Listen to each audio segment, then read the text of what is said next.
All right, nice bounce back for the Padres over Colorado tonight behind Matt Waldron. His first win. They give him run support. They score 4 runs in the first inning. The Padres kind of cruised to a 5-2 win behind 6 innings from Matt Waldron.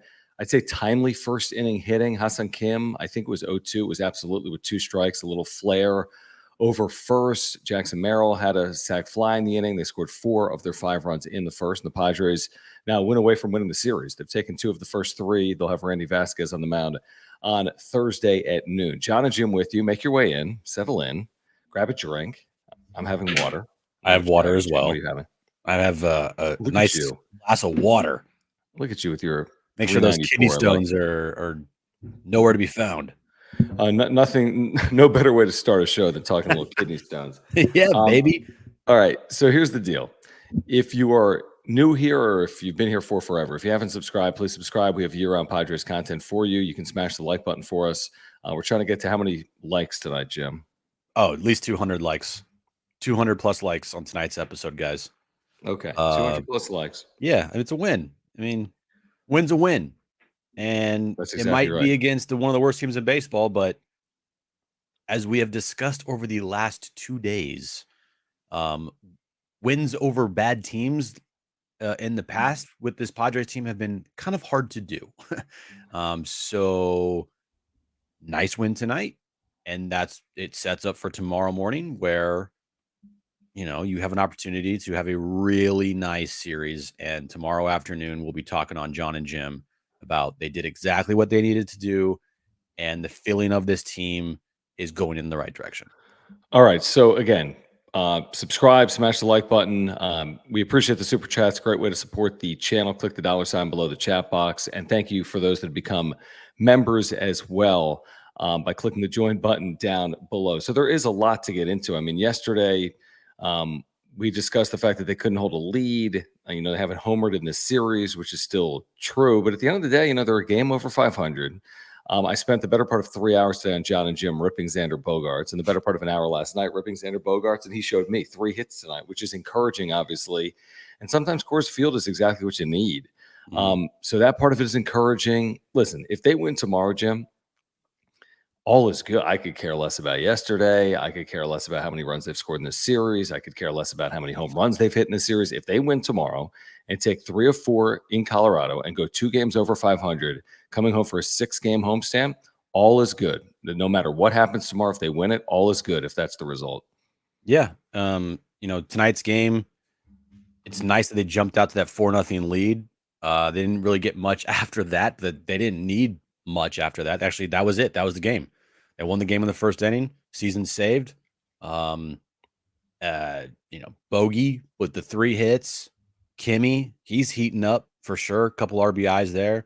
Jackson Merrill continues to be one of the best, if not the best, player on the road. He didn't have a hit, but 2 RBIs on the night. Yeah. Even our boy Kyle Higashioka, Higgy, had a hit tonight. Waldron pitched great. The knuckleball was knuckling. And like you said, it sets up now for tomorrow where you get the win tomorrow. I mean, you feel you go into the weekend on a pretty big time high, right? Take 3 of 4 from a series. You've won now. If you win tomorrow, what is that? 5 of 6 or 4 of 5 series? I think that's 4 or 5.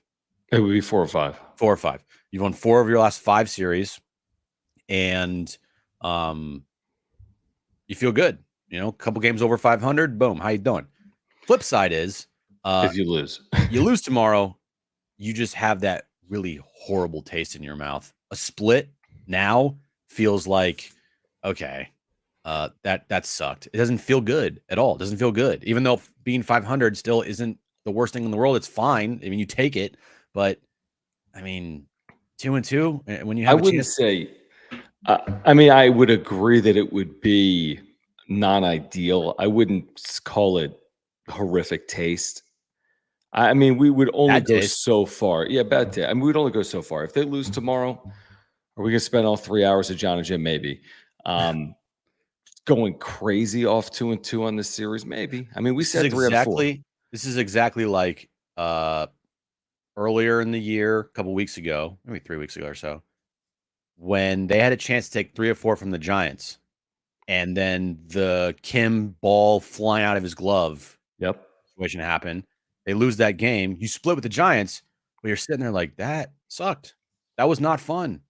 It didn't feel like a good series because you had an opportunity to take 3 or 4. We'll see what happens tomorrow afternoon. But, you have this opportunity now, and it would be nice if they capitalized on it against a bad team.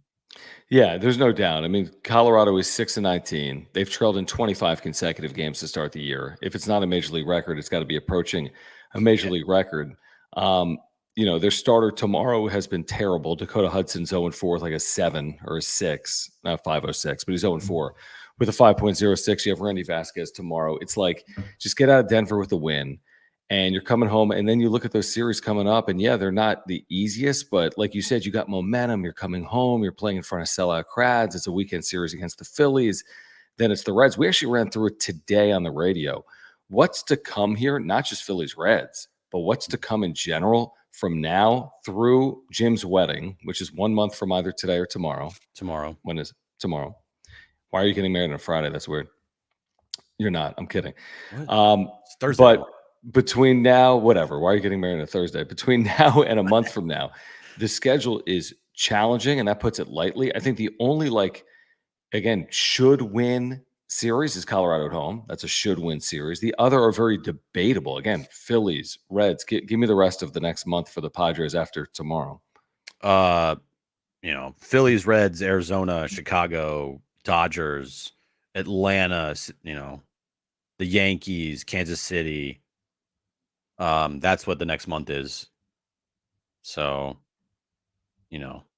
that's why it's going to be tough. It's going to be tough. And leading up to, we're not going to go over every game and everything here, but I'm just looking at their schedule. I mean, they play Oakland at home for 3. You could consider that maybe as a little soft spot. Okay. Wait, when's that? It's second week of June.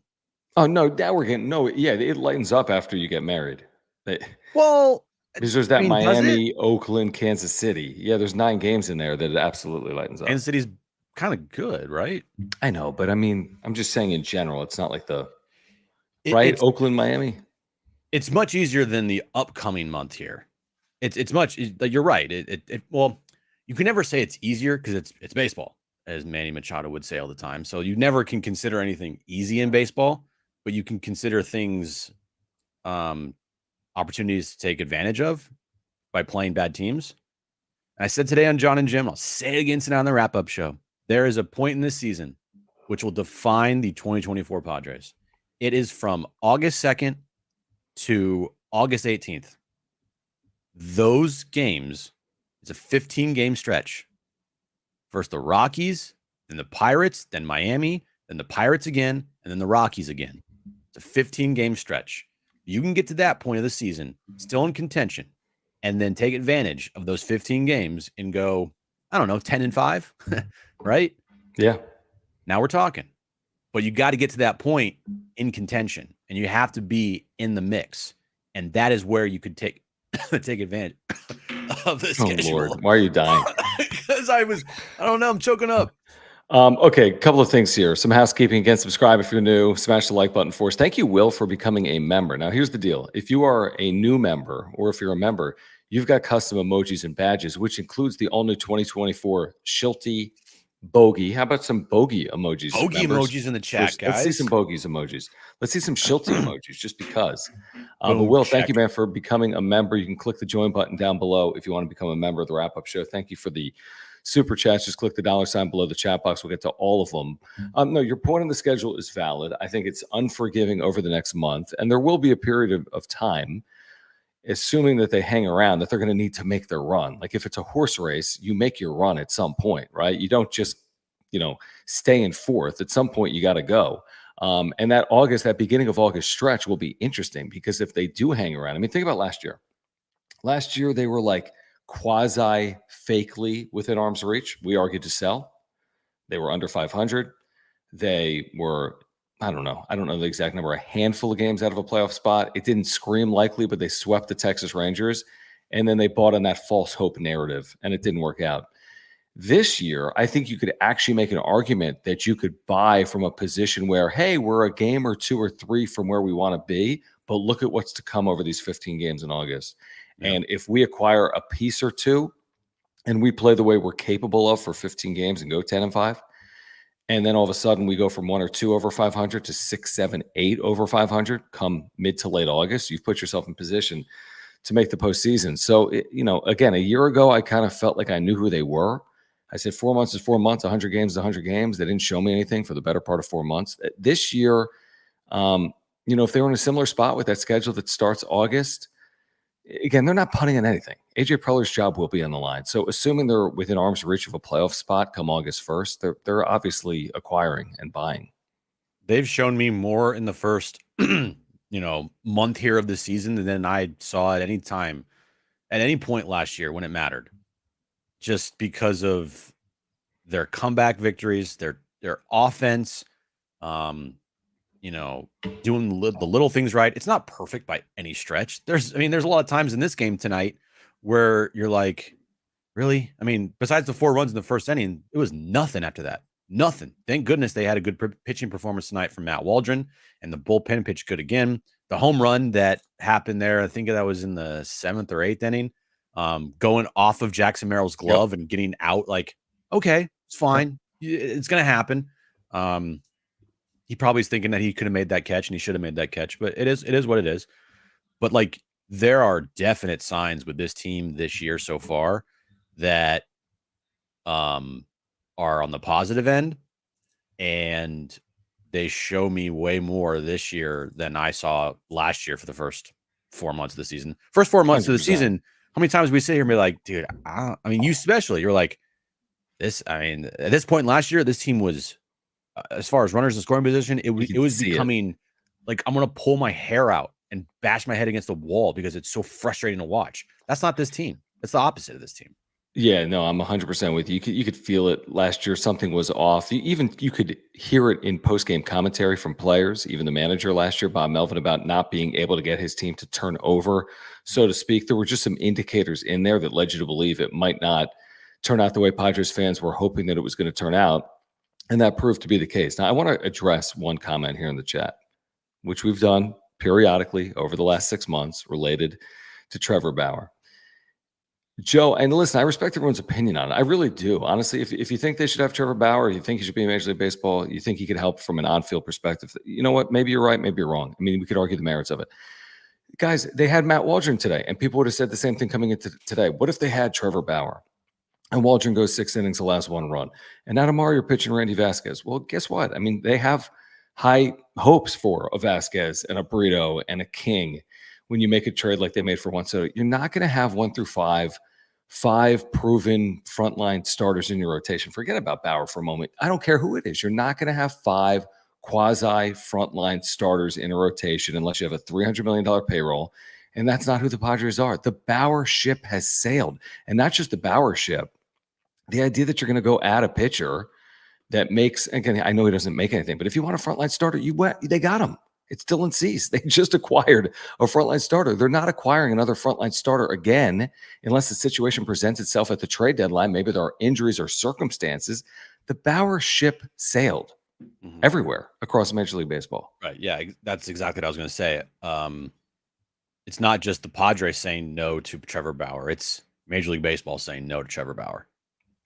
So, I mean, actions speak louder than words. And right now, the actions of Major League Baseball and all of the teams is, we don't want Trevor Bauer on our team, and we're good. If Trevor Bauer signed at the start of the season and then he's pitching great and everything's great, maybe I could hear people and I would tolerate people being like, "You should have got Trevor Bauer," because the team actually went out and got Trevor Bauer. But nobody's getting Trevor Bauer. Nobody's getting Trevor Bauer. No one's touching that with a 10-foot pole. It's over for him. It's done.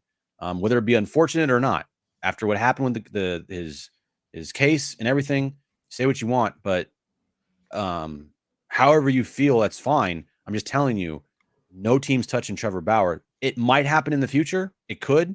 But as of right now, he's not in baseball. So and don't tell me, he struck out 16 for the Diablos. I don't care. And he pitched in Japan, and he's pitched in Korea, and he's pitching in Mexico. This is Major League Baseball. And he's had a 300-game suspension. And there's clearly circumstances, and I think we all know what those circumstances are, that are keeping him out of Major League Baseball. And I don't see how that's going to change anytime soon. Carson, thank you for the super chat.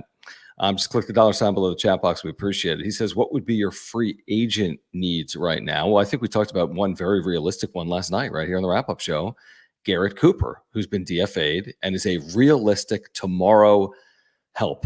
You know, he's been if put on you waivers, isn't that different? Well, he's on waivers, which means you have to put a claim in. And then you have to potentially trade for him? Well, if he's taken off waivers, if he clears waivers, you can acquire him. If he clears waivers, he can become a free agent, or you can just put a claim for him in on waivers and acquire him. Okay. So he can absolutely be acquired, assuming nobody puts a claim in before the Padres, and it would be potentially an addition for the bench and a serviceable piece. Beyond that, Tommy Pham already signed. There's not a lot of options in April. There'll be more options come, trade deadline time. Right. So you don't have, do you have any other free agent needs or possibility? There's none, right? Brandon Belt hasn't signed. There's probably a reason why Brandon Belt hasn't signed. Like there's also a reason why Trevor Bauer is not being signed by anybody right now. Yep. This is not a take of we think that Trevor Bauer should be banned from baseball. We're not saying that. We're just giving you the honest opinion of it's not going to happen here just because I think, it's pretty clear to see this organization is just not going to go after Trevor Bauer. And then two, it's a baseball thing right now where no team's picking him up. So just, put two and two together. We're not saying they're not being held back by not having. Do you feel as if the Padres are being held back right now by not having Trevor Bauer? I don't. No, I don't even know why this is a conversation. But don't you see? I see it everywhere. Everywhere I turn, Twitter, the Facebook message boards on the Padres, the wrap-up show. Sign Bauer, sign Bauer, sign Bauer. It's over. It ended. It's done. And I'm going to see comments on it all year long. They're okay. They're not going to go 110 and 52. And maybe they'd be a game better with Trevor Bauer this year. But okay, for who, for what? To what end? To what benefit? You know how much? Do you understand the reaction that will be elicited by a team signing Trevor Bauer? The impact it could have on a clubhouse. He was not liked in clubhouses before his 300-game suspension. And now you're going to just light a fuse? Right. It doesn't make sense. Yeah. If he signs with the team, good for him. Congratulations. Like I'm not sitting here saying that it's wrong to sign him. I'm just saying that if it were up to me, I wouldn't. And baseball is kind of telling you that right now by nobody signing him. So it's just Damien, it is what it appreciate is. you. Yeah, it is. Appreciate the new. Look at this. Go. Multiple. Can we get some clap emojis in the chat for Damien? And can we get some Schulte emojis in the chat just because it's fun to have Schulte emojis in the chat? Boom check. And we need to get a boom check like emoji. I think it might be a little long. No, I think I could get it done. Boom on the first line, check on the second. But thank you, Damien. Appreciate you, man. And again, click the join button down below if you want the custom emojis, if you want to support the wrap-up show. Do you have the ability to give out some memberships tonight? And don't tell me you don't. Yes, you do. I don't. Trust me, I already checked before the chat. I don't believe you. SGL Stevens, thank you for the super chat and your membership. He says, doesn't the inconsistency concern you? The Padres to me don't scream inconsistent. Their offense hasn't been 6 runs every single night or even 5 runs every single night, but they haven't had long winning streaks and long losing streaks. That to me would be a level of inconsistency. They're just a 500 team, which is basically warranted based on their play. Shoot, without the comebacks, Jim, we talked about this before. They could be 2, 3, 4, 5 games under 500 right now if you turn a win into a loss a couple of times. So, are you concerned about quote unquote inconsistency right now? I'm always concerned about it with this roster because at any point in time, this roster can just go ice cold because you just look at the lineup and it's not the greatest lineup ever assembled. They've had some pieces that have outperformed, and I think they've had some pieces that have definitely surprised maybe a lot of people out there. But really, John, if I'm being totally honest here, I'm listening. Looking at every series so far, have they been like a super disappointment in any series? Maybe the Toronto series, you could say that, and maybe the Cardinal series. But other than that, every series that they played in this season, it's not a lot. No, But not super though. But they haven't been swept in a series, right? That's a super disappointment. correct. But I think, Korea, I thought was a success. The 4-game opener here with the Giants, you split, but again, could be worse. Yeah, I mean, every series they've played this year, I think they haven't just completely shit the bed.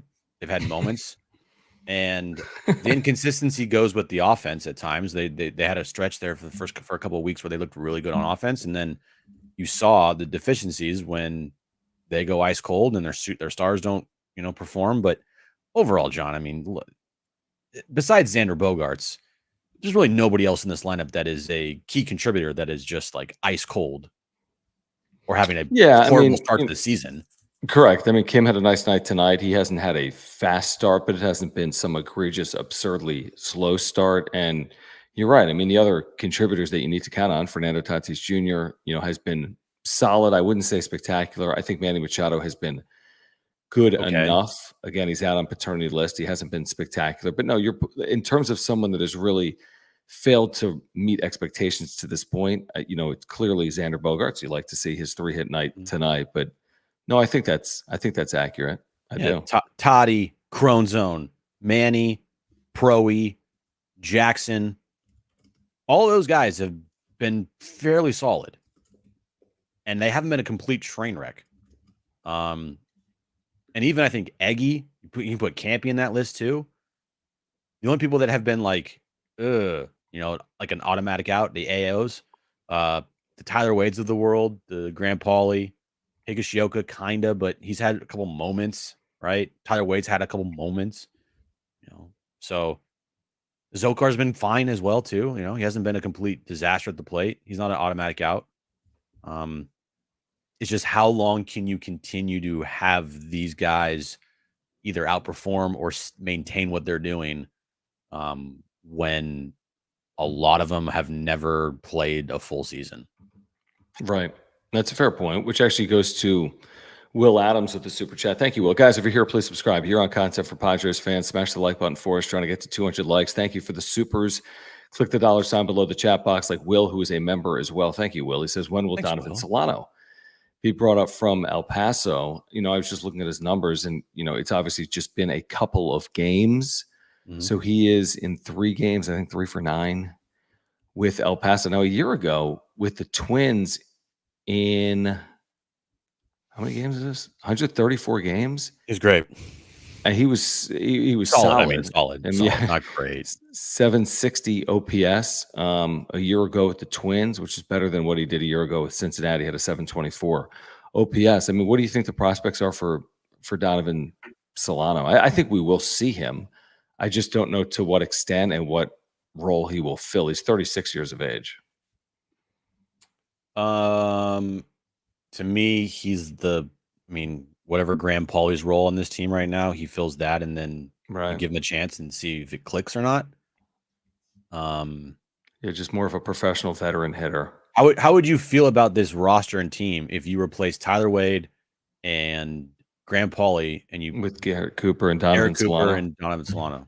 I'd probably feel better about it. Again, I don't know if I have that high crazy ceiling with some young player contributing, but I don't need that high crazy ceiling with the young player contributing in 2024 for my bench. I'd rather have the guarantee of the professional hitters that, you kind of know who they are. They're capable. Yeah. They'll produce with some amount of regularity.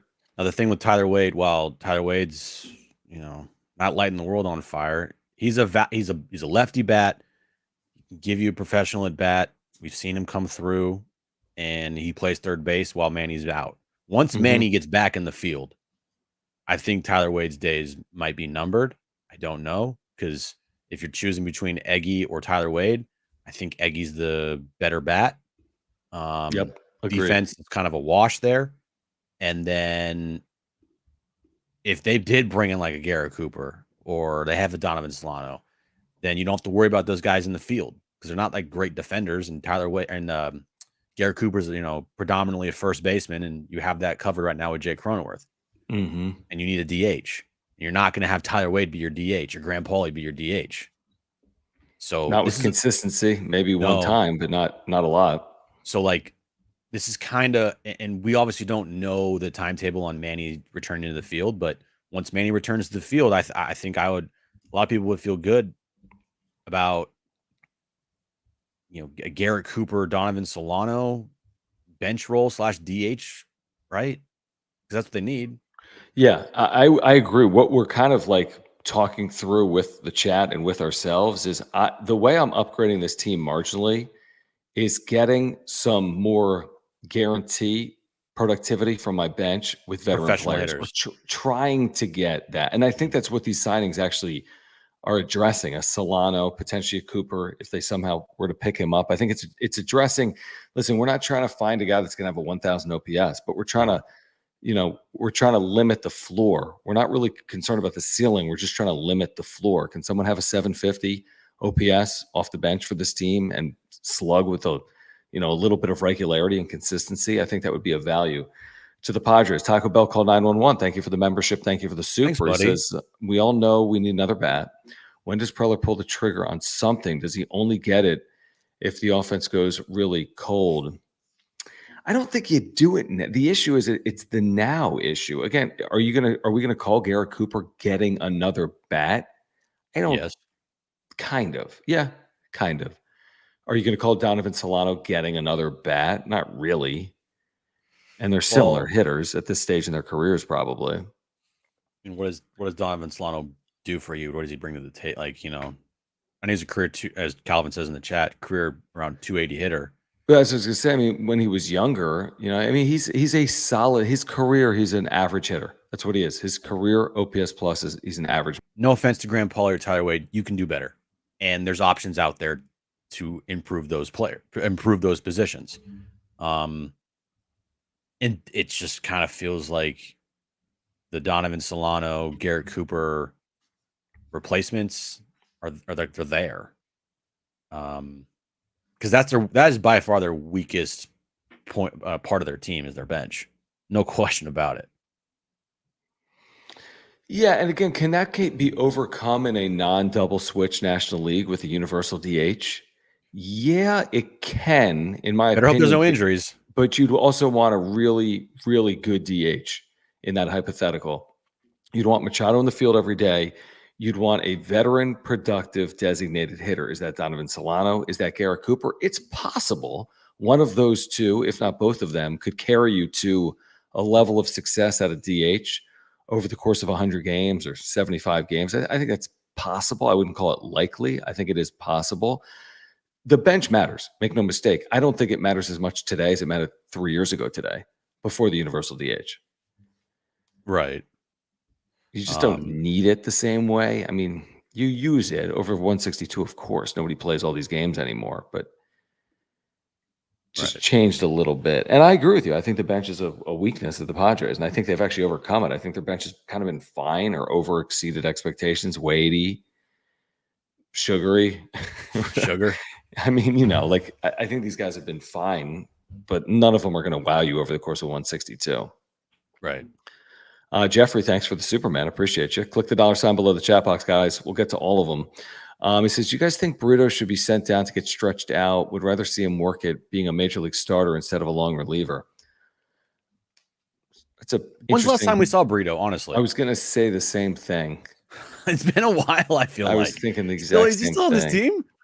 I haven't seen him forever. Well, I know when we did see him. We saw him on the Vasquez game. Yeah, we did.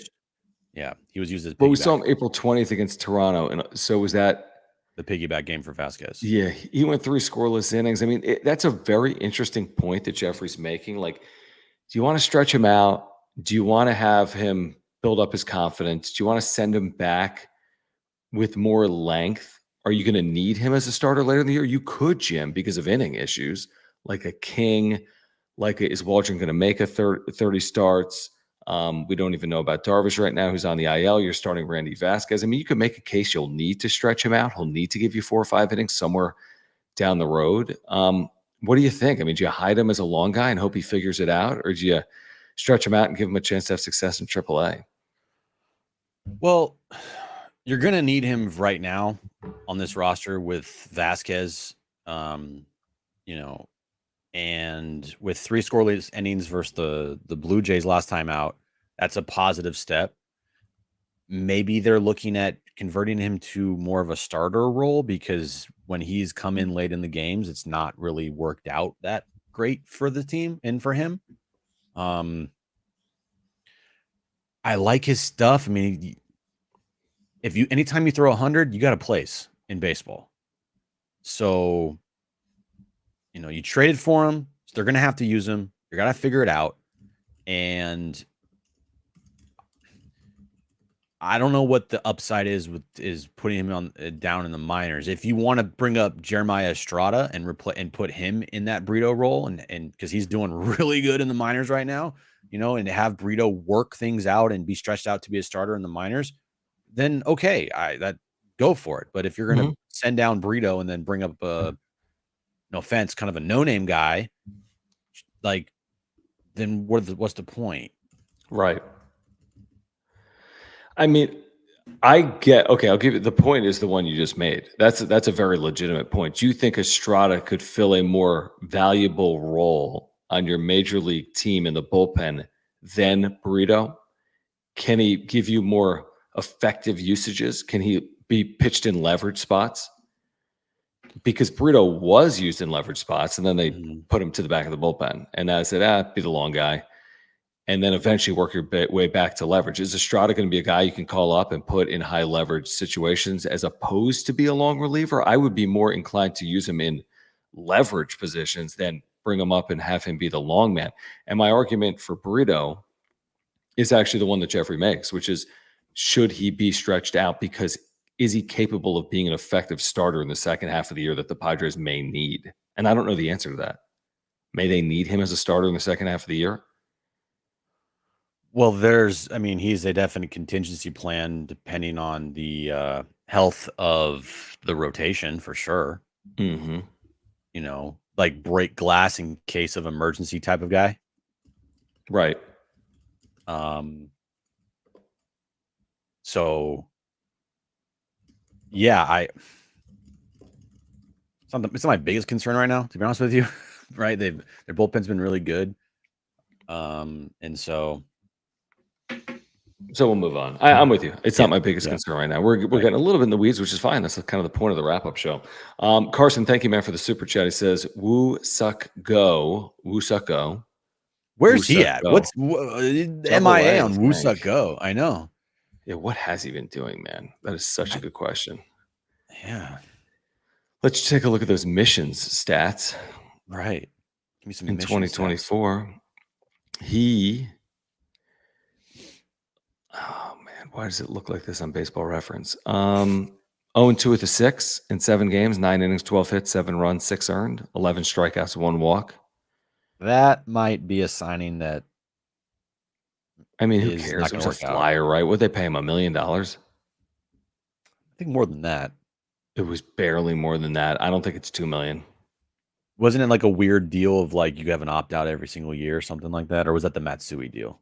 I forget, man. That's a great question. Does someone know? Can someone put in the chat what the Wusako deal is? Well, here's the thing. You got 2 guys from overseas, and one of them right now is performing and pitching at a high level in the big leagues in Matsui. The other, not so much, but it's kind of... Okay, 2 years, 4.4. It's not a player that we're going to cry. Like it's don't cry over spilled milk type of player. I agree. If it doesn't work out, it's not a Drew Pomeranz situation where you paid, $37 million on a guy. Look who's back, by the way, as a member. Okay. All right. HBBVPPPJJJJJ. Welcome to the membership society of the wrap-up show. That isn't even a thing. I don't know. Dude, loving the members rolling in here tonight. Again, we got the Shilty. You got the Bogey. Yes. I don't know what else you have. The Crony? Toddies? Toddy? You got the Toddy? Do you have the Campy? You got something. You did it. You should know. I know. I don't know how to check. I'm going to get a boom check is what I'm going to do. We've got to get a boom check. I'm going to get a boom check. So that's coming soon. Check. Okay, well, we have a moment, Jim, because we always have a moment because, well, We have a lot of moments. because we have a lot of moments. It's 10 o'clock at night on a Wednesday, and we're talking with Padres fans, which is awesome. Right. So we do want to thank our title sponsor here on the wrap-up show, because we can't do this without Mark Nimitz, just like we can't do this without our loyal viewers, whether you're here live or on replay. We really do appreciate you, and we appreciate Mark, who's been with us since day one, which is pushing now 3 years of the wrap-up show. If you've got an insurance need like I've had, you got to get in contact with Mark. I've got homeowners, I've got earthquake, I've got life insurance policies through Mark Nimitz, and you can too. He could save you a lot of money, $750 or more on your insurance just by switching over. You can click the link in the description down below to get to this website. You can call Mark, and he'll talk to you about the Padres, and he'll talk to you about saving money on your insurance. It's about more than saving money. He's a great insurance agent. Trust me, because I've had to use him a couple of years ago when we had to file a claim because we had a flood in our place, and he took care of everything. It would have been a true disaster. It would have been a ridiculous disaster if not for Mark. He saved us time. He saved us money. Can you imagine me having to deal with a flood without Mark Nimitz? It wouldn't have been good. No. It probably would have led to a divorce. So thank you, yes. Mark, for your support of the channel. Again, San Diegan, lifelong Padres fan. If you support the channel, support Mark Nimitz. Yeah, go to Mark Nimitz for all your insurance needs. His email address is at the bottom of this ticker below, mnimitz@farmersagent.com. When you reach out to our buddy Mark, let him know that John and Jim from the wrap-up show sent you. I know Mark is happy tonight about the win. He was not happy last night. It was not a good night for Mark, but tonight feels good. Got the win. Move on tomorrow. Get the series win. Bada bing, bada boom. How you doing? And we feel good about this weekend. I'm actually going on Saturday night, by the way. Oh, must be nice. It is nice. It is really nice. Yeah. I'll just be in the sweet life. Shout out Molly for the hookup. Yeah. Appreciate that. Yeah. Hey, I invited you. Oh, I know. I'm kidding. I can't go. But I have to get the sushi boat coming. We got some amazing, like, what did she say? What did she tell us? Because she asked, she's like, what do you guys want to eat? And she is getting a chopped salad for us and a sushi boat. Chopped salad? And tri-tip sandwiches and bacon wrapped hot dogs. That sounds amazing. I'm surprised you weren't like, oh, do you have Cheez-Its and Reese's peanut butter cups, which is basically all you eat in the office. All right, James, thank you for the super. And if you see Jim at Petco Park on Saturday, make sure to bother him and say hello. But you probably won't because he's going to be eating sushi in a suite. I'll be in the suite eating my sushi boat. Right, exactly. James, thanks, man. He says, Profar and Tatis sitting around with Haas having a laugh is the camaraderie this team needs to create some much-needed chemistry, something we need more of. Are you advocating to bring Hosmer back into the clubhouse, or are you saying you kind of appreciate seeing the way? Listen, Profar and Tatis are like really good friends, very close friends. Whether they're on the Padres or not together, they're clearly very good friends. They got a great relationship. I do think it's good for that group. And I think they're good for each other. And we played some of the Hosmer today on John and Jim. It's interesting. It's been entertaining. Yeah, I'm with you. And I do like the relationship that Profar and Tatis have. And clearly they love their former teammate, Eric Hosmer. There's no question about that either. I'll say this. I've been one of, if not the biggest Eric Hosmer, people that have criticized him the most while he was here in San Diego for his on-field play. I think if this type of podcast, and we talked about it on John and Jim today, it's hard for baseball players to do this type of podcast in season. I bet you, John, that this podcast was recorded like spring training, maybe. Like, I don't know if this was recorded. That's a good question. Season, like they just recorded a bunch of stuff in spring training and they're releasing it at a certain time because they're not really talking about like in-season stuff. They're talking about stories and everything, right? Yep. But and again, it's hard for baseball players to do this in season. But this podcast so far, I think, has been it's been one of the most entertaining things Padres content-wise out there recently. And that's a credit to Eric Hosmer kind of just being very personable, very relatable, kind of even mentioning how like he sucked at times, like I saw like, yep. And the stories and things that you hear and you're just like, man, I kind of wish you did that while you were still on the team. because in football it's different. They have a lot of time off before games, 1 game a week, so they can do like a podcast on like a Wednesday afternoon, night or whatever. But like Travis Kelce with his brother type of thing. But man, if Eric Hosmer did this type of podcast just with like the players on the team, and they were just like open about things and just talking about funny stories and like, dude, last weekend Kimmy was doing this and whatever. Man, I think that just would have opened up a lot more forgiveness for maybe not performing on the field. There still would be a lot of people like not liking it, but just being relatable like that, I think could have gone a long way. I think you're right. I think that's spot on. I think that's completely accurate. Ship has sailed. The ship has sailed, and whatever. He got paid. It was a bad contract for the Padres. It's not all on Eric Hosmer. There's a lot of factors at play, and he underperformed. And we've moved on with our lives, other than this podcast that he's doing each and every week. That's kind of creating content for us, and that the Kimmy story was fucking hilarious, dude. Yeah, how he'd be like chain smoke cigarettes his first 2 years in the big leagues because he was so stressed. Exactly, he's in the showers, just like this one, and then just. It's funny because I worked in minor league baseball for 15 years. It's Did true. Anybody know that? No, it's true. I don't typically mention it.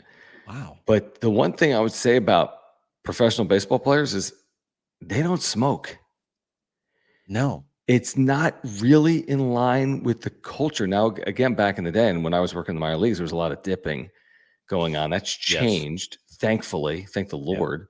Yeah. Truthfully. But smoking wasn't overly commonplace. The fact that it is more common overseas, I'd heard in the minor leagues, there wasn't around a ton of Japanese-born players or Korean-born players at the time, maybe 1 or 2. I don't recall that though. But what makes that story so unique is, again, in professional baseball, there's not a ton of smoking.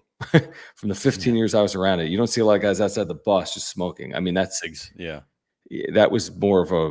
I mean, that was really rare. They might be smoking something else, but they're not smoking the. Yeah, I don't even know if they can, right? Because they get drug tested. I don't know if they're tested for recreational. They probably are. I really don't know what it's like right now.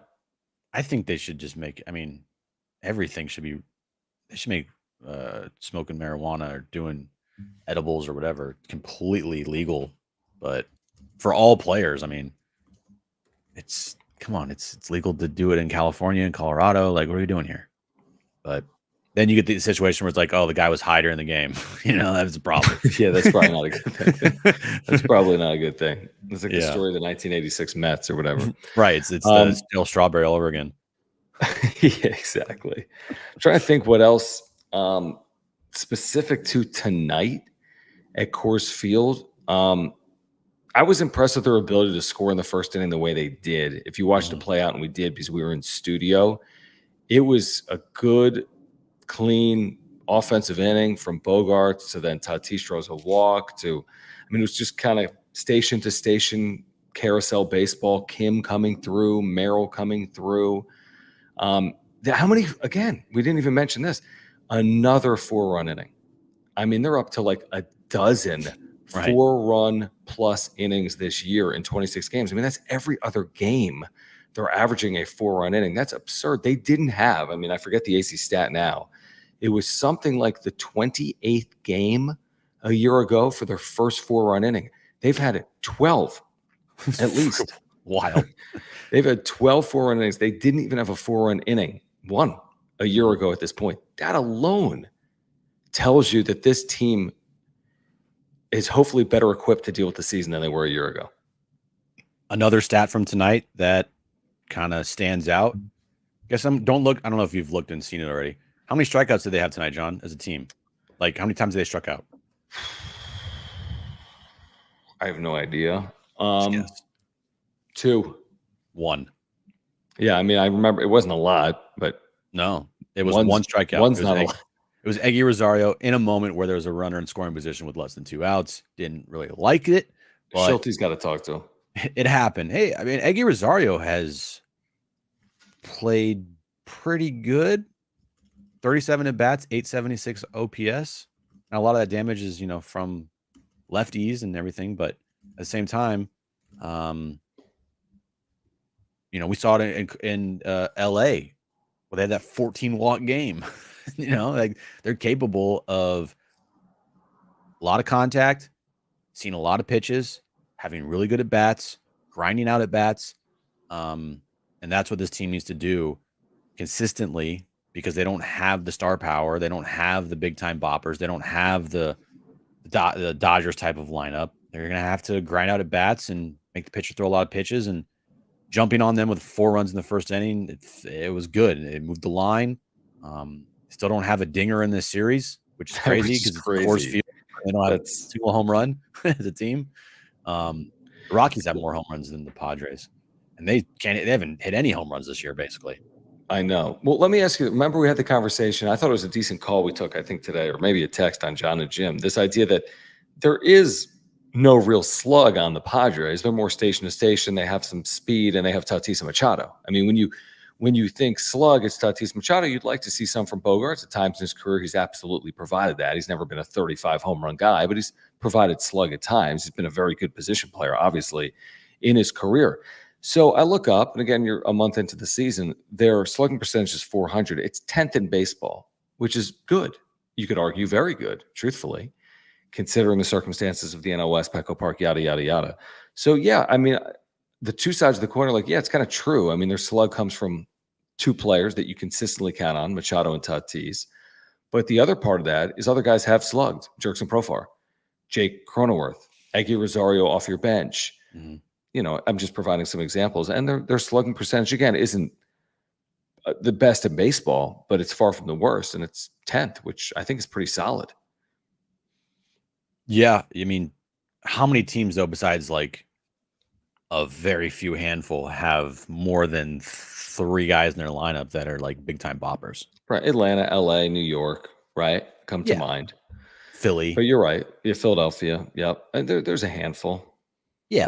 A handful. And I think you put Manny back in this lineup to have 2 legit guys that are home run threats every time at the plate.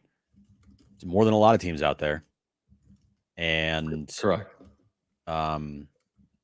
So it's not the worst thing in the world, but when you take one of those guys out, like it is for this series, and it's because Manny, is having a child and everything, but having 2 guys isn't the worst thing in the world to have in your lineup that are like legit home run threats. And if Tatis gives you 45 home runs this year and Machado gives you 32 or whatever, it's pretty good to have a 230 home run guys in your lineup.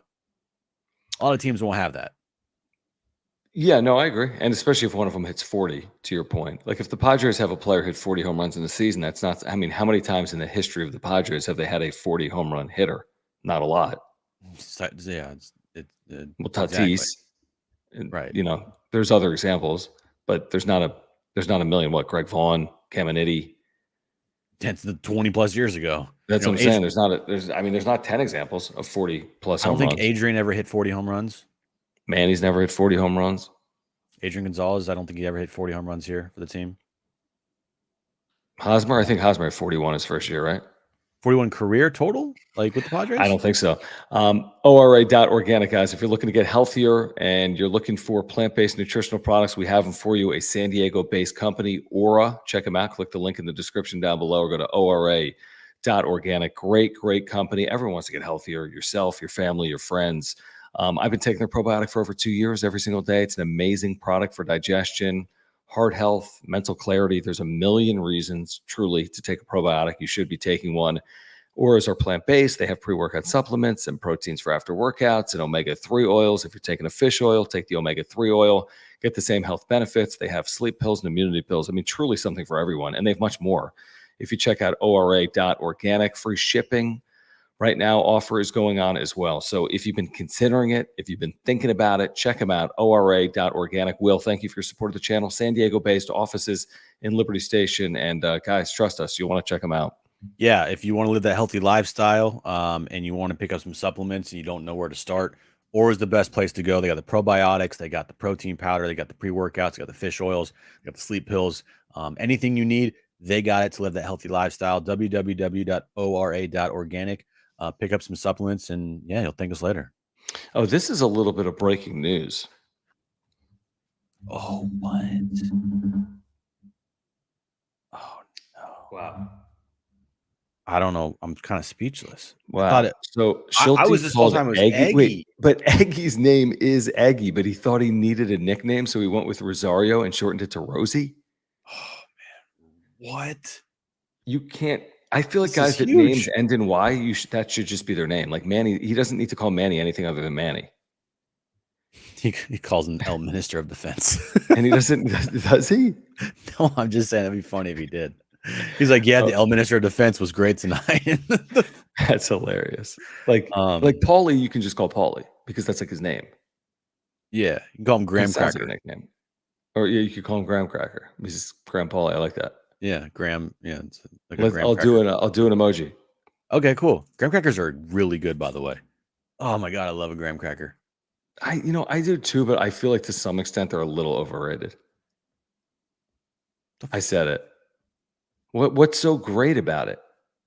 Let me It's tell like you. the cinnamony taste. Let me tell you. Have you ever had a s'more in your life? You know me, not many, but yes. Jones loves them. The graham cracker, here's the next level s'more for you. All right. No, but you said you like graham crackers. That's like saying you like tofu. Well, nobody wants tofu, but if you put it in like a Philly cheesesteak, it probably tastes better than just tofu alone. Well, so what? I like a good graham cracker. But now that we're on this topic, let me tell you the ultimate graham cracker s'more. Ready for this? Here you go. Write it down. You get the cinnamon flavored graham cracker. I'm listening. Then you get obviously the jumbo marshmallow. Okay. What do you mean? Obviously, you mean like oversized marshmallows? Like you get a fat marshmallow. You don't get the little tiny ones. You get the big one. Okay. Okay. And you might say, all right, cool, Hershey chocolate. Nah. Reese's peanut butter cup. They're owned by the same company. But no shit. But but you're saying it tastes different. Yeah, because it's a Reese's cup, and it's not a Hershey. So you get the peanut butter, chocolate, marshmallow, cinnamon graham cracker. How you doing? I mean, I'm on board. Yeah. What was it last year? Pinatas. This year they should do s'mores in the clubhouse. Bring an open flame. I'm down. I mean, I don't disagree with what you're saying right now. I mean, come on. How good does that sound? Cinnamon graham cracker with a marshmallow, flame marshmallow, and then do you go blackened on the marshmallow? Because I'm a lightly browning marshmallow guy. No, you got to go blackened, because if you don't go blackened, I knew you were gooey. I knew not you as were gooey. You got to get that thing fired, man. You got to get that thing toasty. No. I like it just to be warm. No, because if it's warm, it's like kind of chewy. You want this thing to be melted. Hold on, James. I'm going to get back to you in 1 second, but Omar brings up a good point. I don't know what we're talking. I have no idea. An hour in, and we don't want to break down Waldron's, spin rate tonight. I mean, there's other places that will do that, and they'll put you to sleep. But we're talking about graham crackers and s'mores, okay?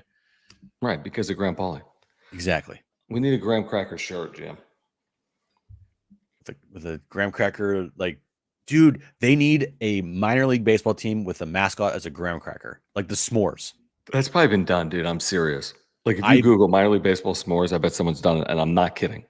Minor league baseball s'mores? Google it. All right, hold on. No, minor league baseball s'mores logo. Minor league baseball s'mores logo. Holy shit, they did. They did. Hold up. I know. I'm pretty sure I remember one. Rocky Mountain. So is this the Rockies? Oh, this is the actual team. This isn't even a logo, dude. This is the actual team. They wear this every day. What? Yeah, they wear it every day. Hold on. Formerly Colorado Springs, I think. Stand by. It's Colorado Springs. They are actually a s'more logo. Look at that. It's like a cool dude, right? Yeah. It's like this like vibey dude with sunglasses. Minor league baseball. Damn. Buy the hat. I might be a Rockies fan. That's a cool logo. Like you can wear minor league hats even if it's not from your the mascot. Team. It's a s'more. That is awesome. That is dope. S'mores night is probably like a big time hit. Nice mascot. That is hilarious. Okay, let's get back to this for a moment. James, thank you. He says, how crazy was the Jackson Merrill defensive HR glove? We talked about it a little bit earlier. Yeah, I mean, kind of crazy. We'd be talking about it more, right, if it was like a decisive play in the game. Yeah, it was a hard play because he's going back to his right, jumping up midair. You know, this is his first time playing at Coors Field, so like the dimensions are not easy, and he's made it look easy so far. He's made center field look very easy for this, while he's been out there. It was a meaningless home run. Yeah, at the end of the day. Yep. No, it was crazy though, because you're like, that wasn't a home run. That was a off the glove over the fence home run. And the guy's played some really good defense this year. Yeah. He just has. He's played above expectations everywhere, offensively, defensively, special teams. He's been great on special teams. Special teams, special players. That's right. Did you see that Ben, kid? what's going on, man? What? Oh, thanks, Ben. I was gonna say real quick, reminding me of Sketch. He like tore his ACL today. Isn't he with announcing Caleb the Williams. Draft picks for like the Houston Texans tomorrow? Yeah, and he was out at the draft today with Caleb Williams catching balls, and he was running a route, and he pulled up and he like popped his hamstring or popped his Achilles or something. He had to get carted off the field. That is awful. Like truly. Yeah. That is truly awful. Okay, let me get back to the super here. I'm all Ben, thank you. Ben, thanks. This can confirm Jimmy's recommendation for s'mores is top notch. Yes. Okay, and we're heading towards that season. You're getting into like spring, summer, right? Yeah, the camp outside. You can go camping with Campy. Yeah, I like that. JD Gaucho. Okay, look at this. There's a lot of super chats around s'mores. We should start a s'mores channel, maybe. It might be huge, John. Might be big. It might be bigger than this. He says yes to cinnamon graham crackers for s'mores. No to burn marshmallows. Thank you, JD Gaucho. Okay. Nobody wants a charred marshmallow. Some people do, though. I see it everywhere I go. See, the thing is, okay, you burn the marshmallow, but then when you put it inside the graham cracker, you smash it. So like, yeah, I know. So you get the cracker low, and it's not like all big. It's like right, and so you're not really getting much of that charred flavor because the charred flavor is like oozed out everywhere. And the middle of it is all gushy because you burn the outside. That's just my take on it. I'm very particular. No, it's not controversial. I feel like a lot of people do it. It's just not stylistically. And then you put it on top of like kind of a lightly warmed up, lukewarm Reese's cup. Dude. Melted Reese's cup on top with a melted marshmallow top inside of 2 cinnamon graham crackers. Life-changing. It's up there. By the way, okay, this is actually perfect. This is a perfect segue, okay? Okay. And we're going to get to it with Underdog Fantasy, right? But here's the segue. You're gonna hate me for this. Oh, no. I won. Okay, I made a $40 bet on Underdog tonight, okay? What did you win? What did you win? Punch me in the face. What did you win? $32. So less than the wager. I got $32. So here was the play. How? Here was the play. You lost money? What the no, I think I got no, it's a good point. Yeah, I actually lost $8, I think. So you made the safest like bet of all time. You didn't even but here's that was like, okay. I needed to get 2 out of 3 to win 32 or 3 out of 3 to win 96. It was Jason Tatum over 5 points in the first quarter. Boom, 14. Boom check. Jackson Merrill, I hate to do this to you, but it was under lower than 1.5 hits, easy money, no hits. Boom check. Now, here's the shocker. I looked at the whole Ohtani. Ohtani's leading baseball and everything, right?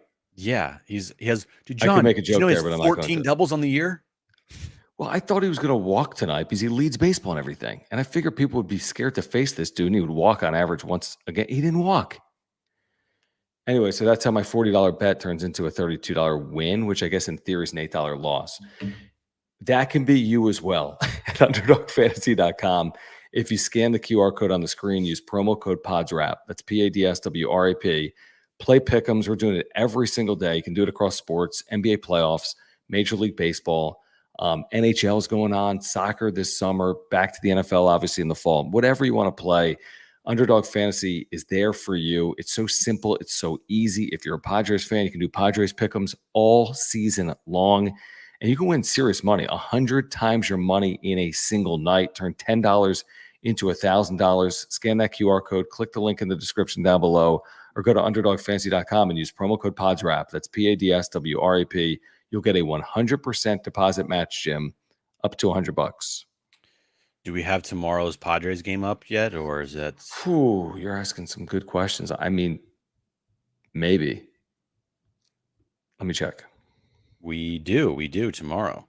Okay. Now these things update overnight too, but Yep. Yeah, as of right now, all right. Randy Vasquez, higher or lower than 4.5 strikeouts? Whew. I'm gonna go higher. That's tough. Higher? Yeah, I'm gonna say tomorrow Toddy hits a home run. They're gonna hit at least one home run in this series. Someone's in the home run. Yeah. Home run. And then I'm gonna go NBA. I'm gonna go and look here at Find something with some scorching to it. Lakers game. I'm gonna go higher than 50.5 points plus rebounds plus assist for Nikola Jokic. Okay. All right. And then I will go to LeBron James and say that he's going to have no. Sorry. I'm going to go to Anthony Davis on this one. I'm going to say he's going to have higher than 13 rebounds. Whoa. What do you mean, whoa? That's a big number. It's a big number. Against Jokic, right? All right, let's look at points then.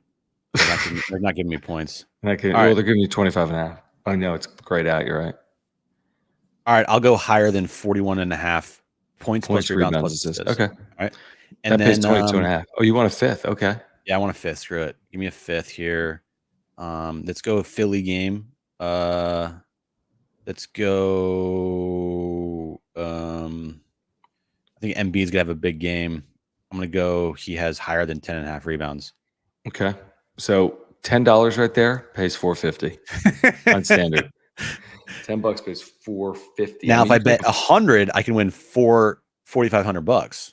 And if you bet 1,000, no, the max is Max is let's see, $888. Okay, so 500 pays 22 grand, guys. $888 pays 39 grand. Perfect.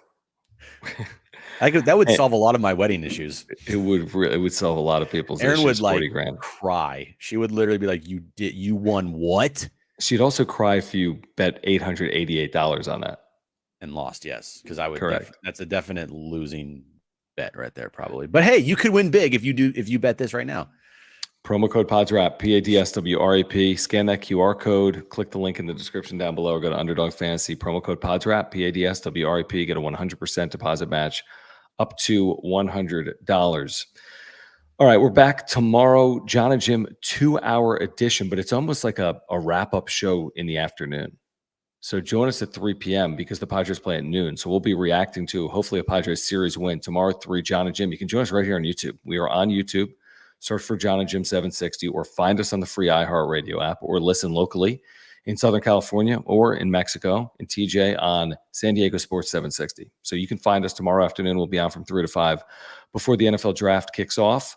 And again, we appreciate your support of the wrap-up show, trying to get to 6,100 subscribers sooner rather than later. If you wouldn't mind subscribing, whether you're here live or on a replay, we would appreciate it. You can smash that like button for us if you wouldn't mind. Follow us on Twitter at John Schaefer, at Jim Russell SD. We appreciate the super thanks for people that are here on replay as well. Is there anything we've missed before I thank our sponsors, Jim? No. And I see people some in the chat. JD Gaucho is asking about Lamont Butler. Tune in tomorrow at 3 p.m. when we talk about Lamont. I like that. Yeah. I like that. Okay. Let me just thank our sponsors. Thank you, Mark Nimitz of Farmers Insurance, for being our title sponsor. If you want to save money, if you have an insurance need, call Mark and click the link in the description down below. If you want to get healthier, Aura, ORA.organic, plant-based nutritional products. And we told you about promo code PODSWRAP. Get that 100% deposit match up to $100 at UnderdogFantasy.com. And JD Gaucho, yes, we have thoughts, obviously. And we'll catch up with you tomorrow at 3 p.m. For Jim, I'm John, and we'll see you tomorrow on John and Jim. Bye-bye. S'mores talk.